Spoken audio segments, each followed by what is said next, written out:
ડભોઈમાં બાળકો में કફ સિરપ આપવાનો મામલો બીજે દિવસે આરોગ્ય વિભાગ બાળકો પાસે પહોંચ્યું। બાળકોના સ્વાસ્થ્ય વિશે આરોગ્ય વિભાગે લીધી માહિતી। સમગ્ર તપાસમાં ફૂડ એન્ડ ડ્રગ્સની ટીમ જોડાઈ। ફૂડ એન્ડ ડ્રગ્સ વિભાગે ડોક્ટરની પૂછપરછ શરૂ કરી। બાળકોને શું તકલીફ હતી અને કેટલો ડોઝ કીધો હતો તે દિશામાં તપાસ શરૂ કરી। સોડેક્સ ડીએસ નામનો કફ સિરપ બાળકોને આપવામાં આવ્યો। બાળકોને દવાનો ઓવરડોઝ આપવાથી તકલીફ થઈ હોવાનું અનુમાન। હાલ બાળકોની સ્થિતિ સ્થિર હાલતમાં છે। હું ડૉક્ટર MM લાખાણી, જિલ્લા RCH ઓફિસર, આરોગ્ય વિભાગ, જિલ્લા પંચાયત વડોદરા, આજરોજ ડભોઈ મુકામે માનનીય મુખ્ય જિલ્લા આરોગ્ય અધિકારીશ્રીની સૂચના અન્વયે આવેલો છું અને બે બાળકને તકલીફ થયાનું જણાયેલું હતું એની તપાસ અમે કરી રહ્યા છીએ। ફૂડ એન્ડ ડ્રગ ડિપાર્ટમેન્ટ છે એના અધિકારીશ્રીઓ, તાલુકા હેલ્થ ઓફિસરશ્રીઓ તેમજ અમે આજરોજ તપાસમાં પીડિયાટ્રિશિયન બાળરોગ નિષ્ણાંત છે એની મુલાકાત પણ લીધી છે।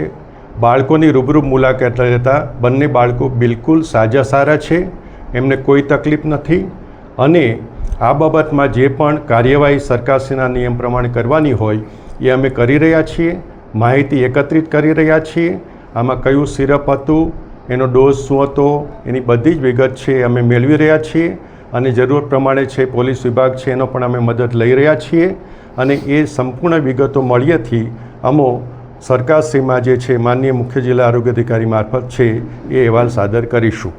હાલ તપાસના તબક્કે આ હોય અને અમે વિશેષ કહી શકીએ તેવી સ્થિતિમાં સાહેબ, પણ આજે કફ સિરપ લખવામાં આવ્યો છે 3 અને 5 વર્ષના બાળકોને, તો એ યોગ્ય છે? કયા ડૉક્ટર લખી શકે? પીડિયાટ્રિશિયન લખી શકે, BHMS લખી શકે? કયા ડૉક્ટર આ કન્ટેન્ટ લખી શકે ને બાળકોને આપી શકે?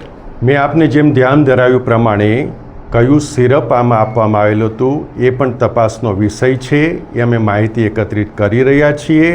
એનું સેમ્પલ પણ ફૂડ એન્ડ ડ્રગ ડિપાર્ટમેન્ટ તરફથી લેવામાં આવી રહ્યું છે। આ રીતના એટલે આ તપાસના કાર્યમાં અમારે એ જ વસ્તુની જરૂરત છે જે આપશ્રી પૂછી રહ્યા છો અને એ બધી જ માહિતી મળ્યેથી અમે આ સંપૂર્ણ અહેવાલ એનો તૈયાર કરી શકીશું। એમને જે ડૉક્ટરે આપ્યું છે આ સિરપ, શું એ કસૂરવાર હશે? જો એ કન્ટેન્ટ જે લખ્યું હશે એની ડિગ્રી પ્રમાણે નહીં હોય તો શું આરોગ્ય વિભાગ પોલીસ ફરિયાદ કરશે આના વિરુદ્ધમાં?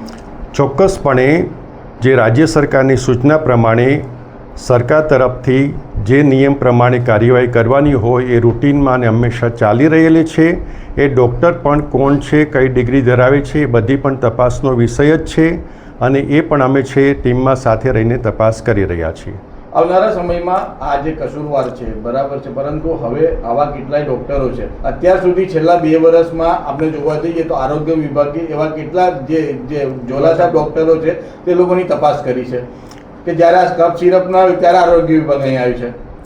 હું પ્રોગ્રામ ઓફિસર છું, અમારા વહીવટી વડા મુખ્ય જિલ્લા આરોગ્ય અધિકારી શ્રી છે અને આપશ્રી જે માહિતી માગી રહ્યા છો તે વિષય એ છે જિલ્લા કક્ષાની એ ઓફિસ છે, એમાંથી આપને ઉપલબ્ધ થઈ શકશે। આ રીતના મારે જે ગણીએ કે વિષય પ્રમાણે જે કામગીરી સોંપી છે તપાસની એ આજરોજ હું કરી રહેલો છું ટીમની સાથે।